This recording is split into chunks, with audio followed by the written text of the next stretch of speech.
So this lecture picks off from what we learned yesterday, which was basically just the Biot-Savart law, right? How we determine the magnetic field from a small piece of current. This time we're gonna figure out, so what does that give us for the magnetic field around a piece of wire, a straight thin conductor with a current I flowing through it. We're going to look at the magnitude and the direction. We'll kind of see the direction first to get a kind of a general picture of what it's going to look like, and then we'll see if we can figure out what the magnitude is. So here we go. So question is, what's the magnitude and direction of a magnetic field around a thin, straight conductor with current I flowing along it? And here's our diagram. This is our wire. We're going to look, well, we can pick any point to be point P, right? But when we kind of figure this out, we're going to assume point P is a particular point, but point P can be any point. So really, this is going to give us the magnitude and direction of the magnetic field anywhere near a thin, straight conductor of current I. All right. So the first thing we want to do is figure out what the direction is. So let's see. In order to figure out that, we're going to need our results from yesterday's lecture, the Biot-Savart law, which was that any small piece, the contribution to the magnetic field dB is this constant, the permeability of free space divided by 4 pi times the current times this vector cross product dl cross r hat, and then divided by r squared. All right, and if we look at the diagram here, right, in order to find the magnetic field, we're going to have to integrate over all our little DLs, all our little pieces of the wire from the start to the end. But for any given piece of wire, right, so assume this little chunk of wire is infinitely small. This is our DL here. It's a vector and it points along, to the right in the direction of the current. This distance here, r, is the distance from DL to point P, right? And that's going to change as we integrate. This distance a is the distance that point P is from the wire itself, right? And that's going to be a constant as we integrate. Any point P is only one distance away from the wire. Right. So the only thing in here we haven't drawn a diagram of is the r hat, right? And the r hat vector is just the unit vector that points from our little DL towards our point P.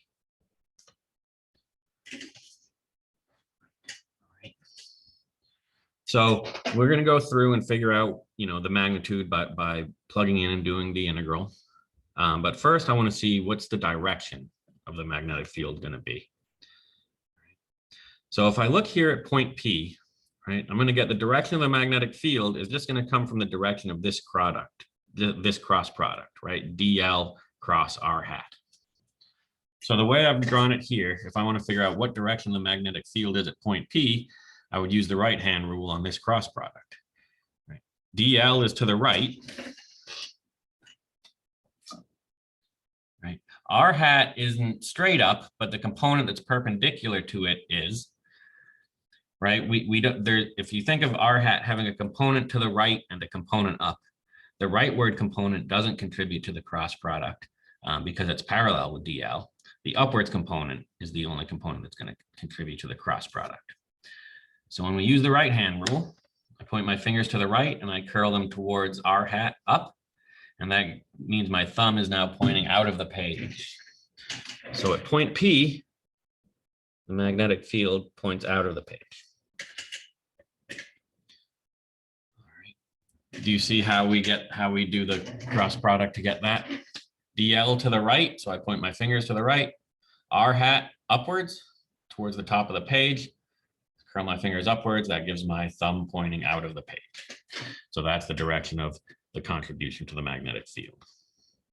And it doesn't matter which DL I pick, which little piece, right? No matter which little piece I pick, I'm going to get all the pieces of the current, all the pieces of the wire are going to contribute to the magnetic field pointing out of the page at point P. All right, but that doesn't really tell us the entire magnetic field. What about the other points near point P? It'll be a little bit easier to see if we pretend we kind of look end on at this wire. So what I have here, right? If this is my x-axis, y-axis, and z-axis out of the page here, if I kind of look at this wire end on, so that the current is kind of into the page in this direction, right? So the x-axis is into the page. That means the y-axis is still towards the top, but the z-axis is towards the right.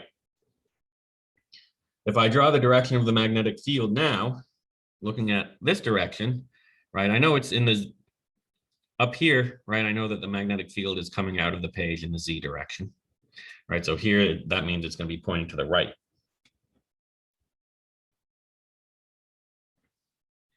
Okay. Now, if I look, well, I can do the right-hand rule again from this direction, because now the direction of the current is into the page. So I'm pointing my fingers down into the page. The magnetic field, or sorry, the R value is still in the Y direction, so towards the top of the page, but now my thumb points to the right. All right, so that's the direction of the magnetic field from this view.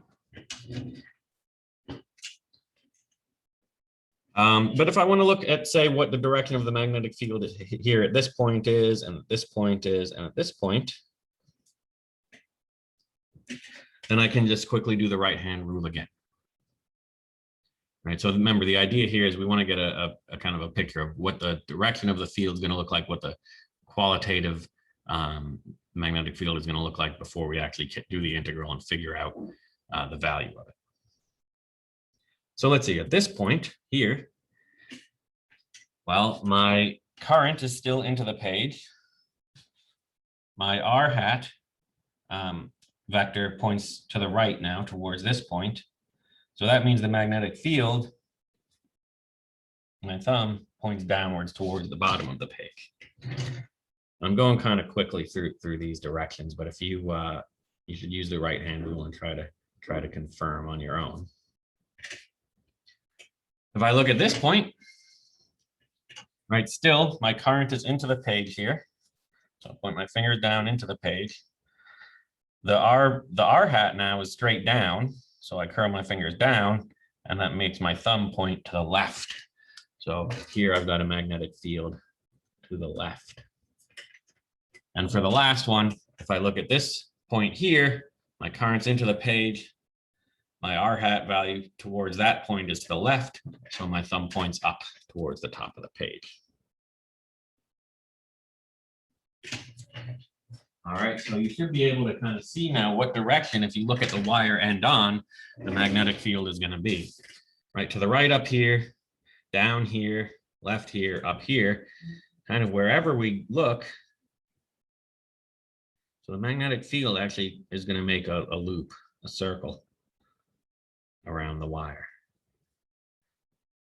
All right. And that's what the magnetic field looks like around a wire. It's a circular loop. So I'll kind of I'll draw in a couple of magnetic field lines on this diagram as well. Right, this is what the magnetic field looks like around the wire. It's concentric circles.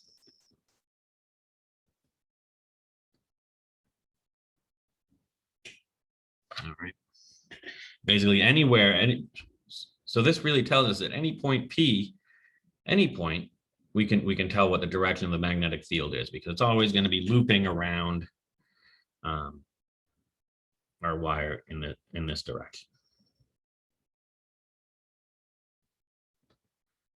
I don't know how clear that was. Any questions about how we found out, or what the direction is, or what the field looks like around a wire? So if the wire is pointing into the page, it would be clockwise. Yeah, if the wire is pointing into, if the current's moving into the page, then we get a clockwise current around. That's right. Sorry, I meant current, not wire. Yeah. Yep, you're right. Well, if the current's going to flow in the direction that the wire is pointing, right? So that's fine.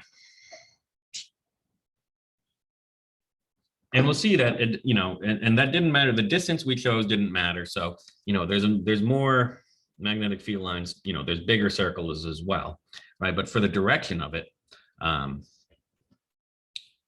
of the magnetic field. Yeah, clockwise for a wire pointing into the page is right. And you can actually kind of tell because in a small variation on the right hand rule, if I point my thumb in the direction of the current into the page, my fingers will wrap around, will curl around in the direction of the magnetic field around that wire.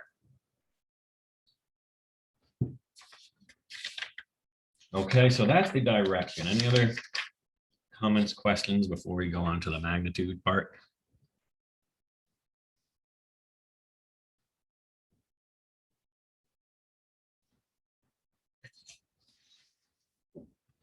All right.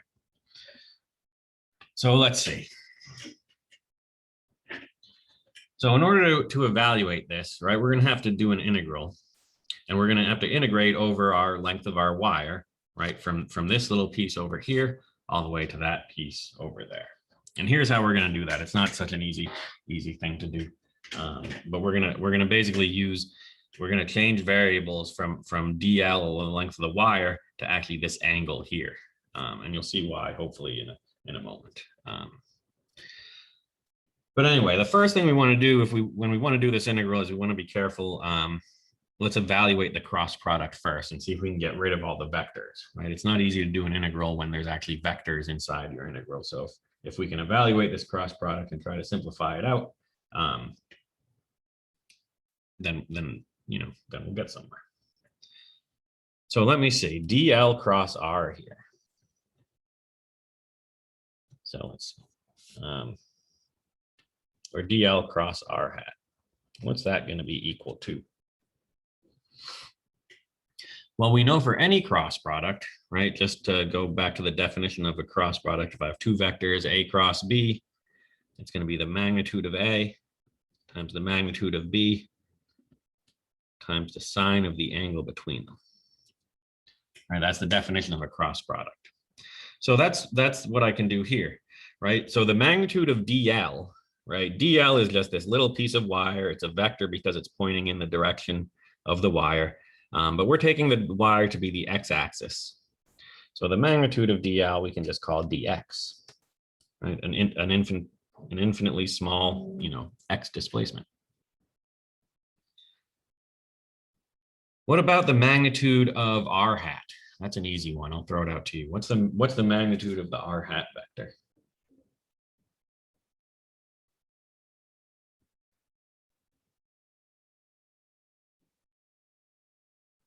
Any hat vector, right, is a unit vector.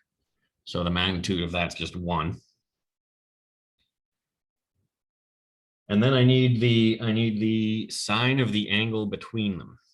And I got to be careful because this theta here that I've drawn up here that I'm going to call theta is not the angle between DL and R. All right, that would be this angle down here. So instead of doing sine theta, I've got to do sine of 90 minus theta.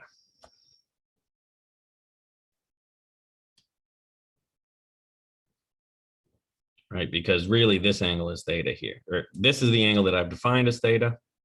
This is the angle that is the angle between my DL and my R hat.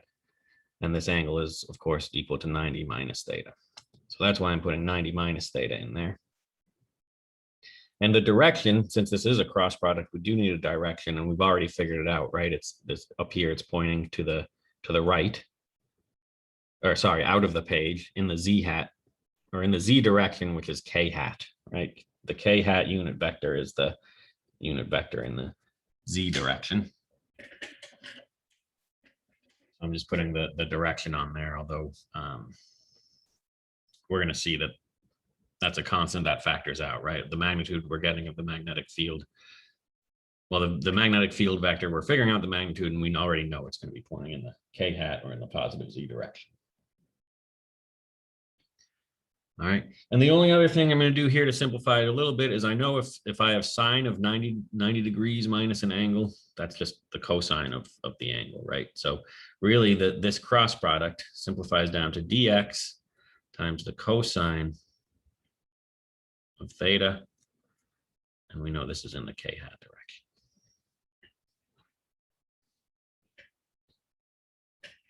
Okay, so far?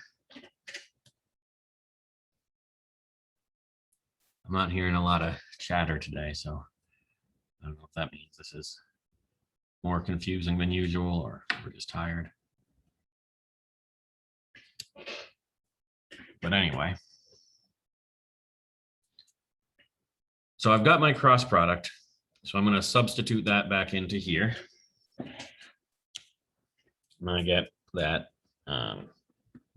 EB equals, this stuff's all constants, right? Mu naught I over 4 pi. The DL cross R hat, I'm saying is just dx cosine theta. And I have a K hat at the end. And then I still have to divide by R squared.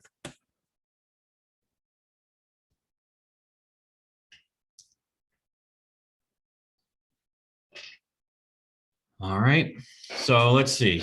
This is still gonna be kind of the way I have it written down, this integral is still gonna be tricky, right? Because I'm integrating over X, right? So from X equals, here to here. But I've got theta here, which is a function of X, right? As I move my X value and I change, I'm changing the angle that R makes with A. So this is a function of X, and R is also a function of X, right? As I change the little slice that I'm integrating over, the R value changes. So what I could do is I could write the cosine theta and R all in terms of X and then do the integral that way. But it's actually going to be a bit easier to do if I put everything in terms of constants and then theta, the angle. All right. So that the integral is going to be easier if I put my dx in terms of theta and my r in terms of theta and other things that are constant. So let's see what I can substitute r with in terms of this angle theta that I'm going to integrate over and other constants in the problem. So this value a is a constant, right? For any point p, a doesn't change. So I can write r in terms of theta and a, right? Because that's a simple trig identity. R is the hypotenuse, a is this adjacent angle, right? So that means if I look at my theta up here, and I know SOHCAHTOA, or let's see, yeah. So I know that the cosine of the angle just from SOHCAHTOA is the adjacent over the hypotenuse, right? A over R. So that means R equals A over cosine theta. And that's just from simple SOHCAHTOA trig, right? That I can replace R with A cosine theta. Sorry, A over cosine theta. And that's what I'm going to put into the denominator here. The other thing I want to be able to replace in terms of theta is dx. So I've got to be able to write x in terms of theta. And that's pretty similar, right? If this is x, I know from SOHCAHTOA that the tangent of theta, tangent is opposite over adjacent. So the tangent of the angle is x over a.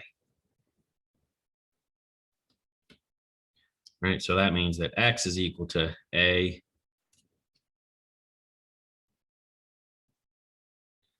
actually it's minus.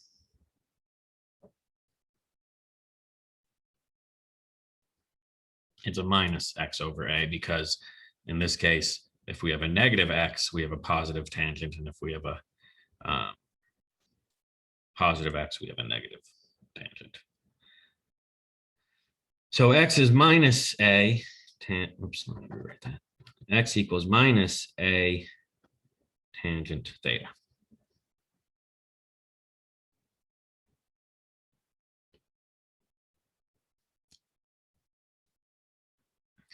All right.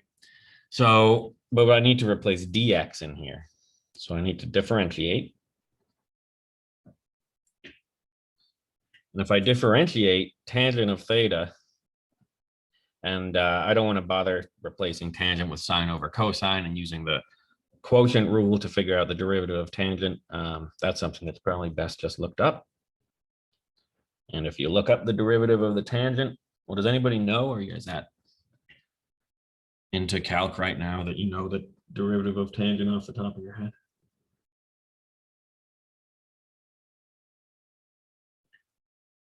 Secant squared, I think. Yeah, it is secant squared. Perfect. Yeah. It's secant squared or 1 over cosine squared, right? Which is the same thing.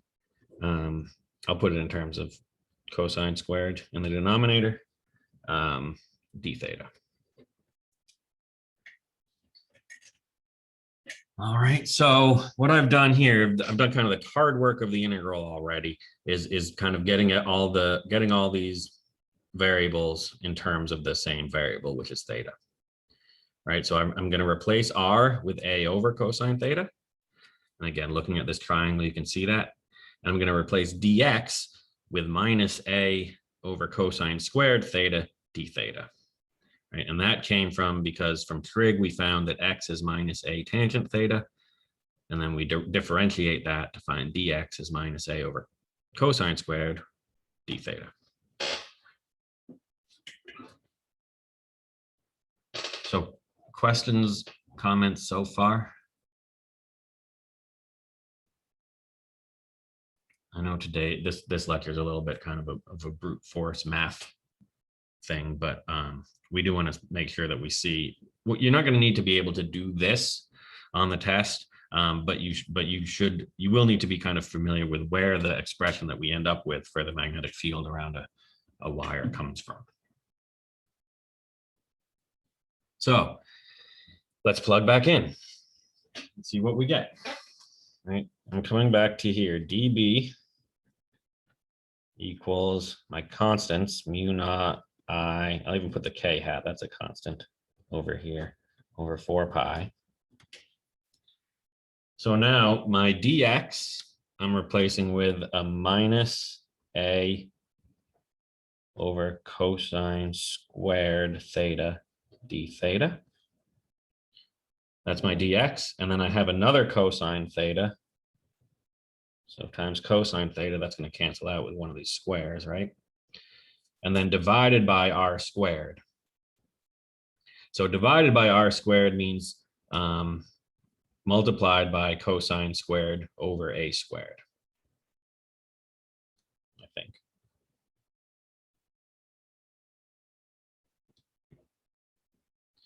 Right, this is that's 1 over r squared. This piece here, that was our dx. So when we simplify all this down, let's see, the cosine squareds cancel. And we're going to have an a cancel out here. So let's see what we get for dB. So mu naught I k hat over 4 pi. And let's see, a is a constant. So I'll put the a down here. And I have a minus sign that I'll move out here. And then I just have cosine theta d theta.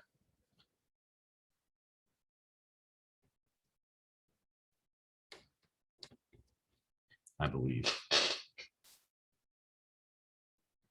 So this is now this is in a form that the integral is not going to be hard to do. But before we go ahead and do that, I want to pause for questions, comments.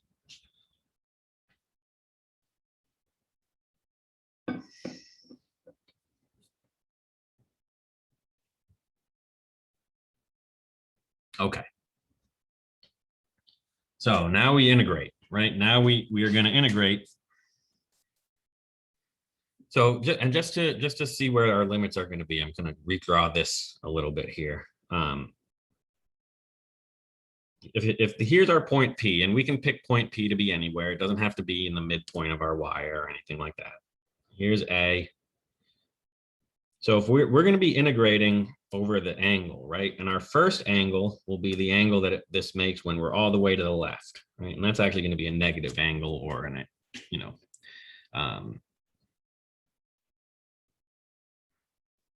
Yeah, that this angle is going to be negative, right? And this angle here is going to be positive. This will be our other limit, our upper limit, theta 2. So what we're really doing is integrating from theta 1 to theta 2, right? Because as we go from this angle to that angle, we kind of go across the entire length of the wire. So our magnetic field is going to be equal to minus mu naught I over 4 pi a in the k hat direction times the integral from theta 1 to theta 2 cosine theta d theta.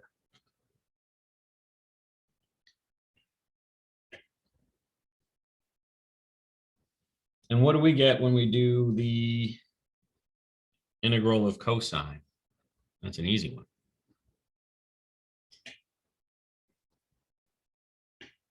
Sine.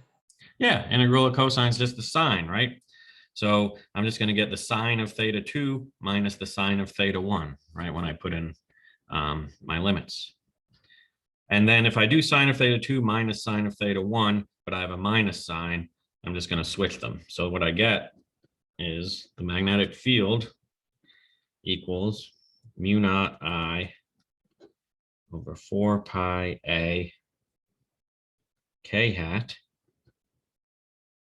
times the sine of theta 1 minus the sine of theta 2.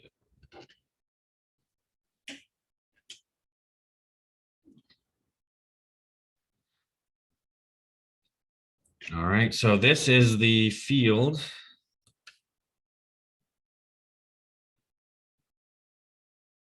of a thin straight wire.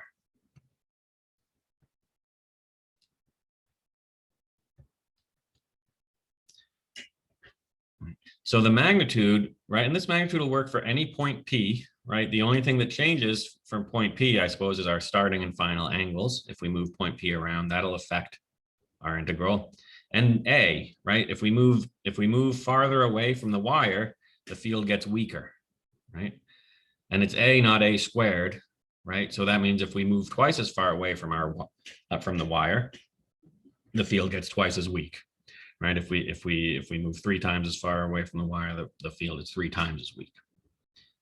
Right? The magnetic field, and this is what we learned from the fact that A is here in the denominator, the magnetic field is inversely proportional to the distance from the wire.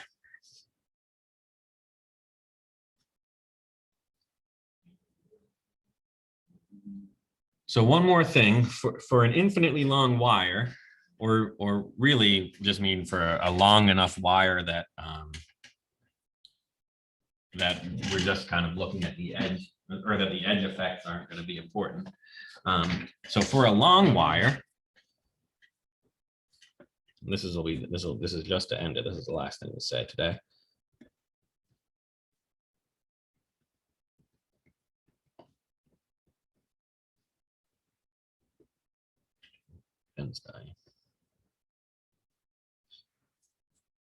So let me ask you, these angles theta 1 and theta 2, if I were to make this wire infinitely long, what would theta 1 be? If I extend this wire an infinite direction out to the left, what would theta 1 be? Or it would asymptotically approach this value as we went along the wire to negative infinity. Can we see that?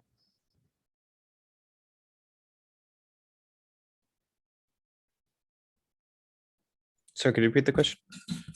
What is the angle here as this, what value do we get for this angle as this wire becomes infinitely long? Right, as I make the wire longer and It longer, gets closer to 90. it gets closer and closer to 90. Yeah, exactly. So if theta 1 is 90 degrees and theta 2 is negative 90, right, as we get closer and closer to, if we go down to this end, right, theta 2 is going to get closer and closer to 90 degrees as the wire gets infinitely long. Angles end up being They just cancel each other out. Well, they cancel each other out. It doesn't go to 0 though, right? Because we've got a 1 and a -1, I see. right? Theta for sun, well, we can say that theta 1 equals 90 degrees. So the sine of theta 1 equals 1. Theta 2 is -90. So the sine of theta 2 equals -1. So what we get now for our magnetic field, right? If we do 1 minus -1, that's 2. So if we multiply this by 2, the 4 becomes a 2 in the denominator. So for a long, infinitely long wire, the magnetic field is just mu naught I over 2 pi A. The magnitude of it. Right, the way we've got it drawn there, it's in the k hat direction, but let's just say the magnitude of the field. Oops, sorry. Mu naught I over 2 pi A. And this is an equation worth knowing, right? Any wire, an infinitely long or just a long straight current carrying wire, this will be the magnitude of the magnetic field. Right. Mu naught's just a kind of like epsilon naught. It's just a constant that has to do with the universal strength of the magnetic field. Proportion of the current, right? Double the current, you double the magnetic field strength. 2 pi is again kind of just part of this constant. And then A, right? The farther away you get from the wire, the weaker the magnetic field is. So let me just, again, infinitely long wire.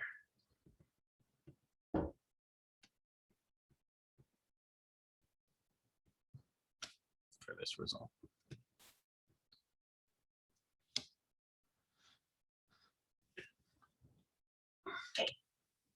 Okay. Questions or comments for this? The important thing here isn't to necessarily know how to be able to derive this or set up this and do this integral and get this yourself. But we're going to be using this. This is a common equation for the field of an infinitely long wire, and we want to know where it came from. And it came from using the Biot-Savart law.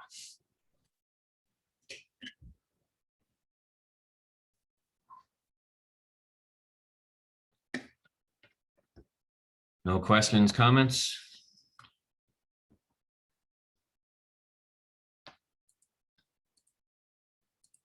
That makes a lot more sense for the homework problems. Okay, good. That clears things up for that. That's good. Excellent. Well, you'll have now for classes some more time to see if to work on those.